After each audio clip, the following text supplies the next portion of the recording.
Going out of office for a holiday? Headed out on an extended leave?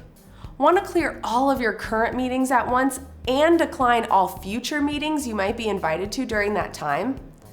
Schedule a calendar out-of-office event in one easy step. I'm Laura Mae Martin, Google's Productivity Advisor, here to show you how to work your space in Google Workspace. Today we'll show you how to schedule an out-of-office event in Calendar. Let's get started. In Calendar, create a new time block or an all-day event, choosing Out of Office as the event type. Choose to automatically decline new meetings or both new and existing meetings, and even customize your out-of-office decline message. Then, enjoy your day out of the office.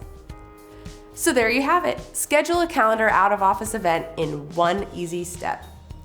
If you have any specific questions about this tip, leave them in the YouTube comments below. Looking for more tips just like this? Follow Google Workspace on Twitter, Facebook, LinkedIn, Instagram, and YouTube.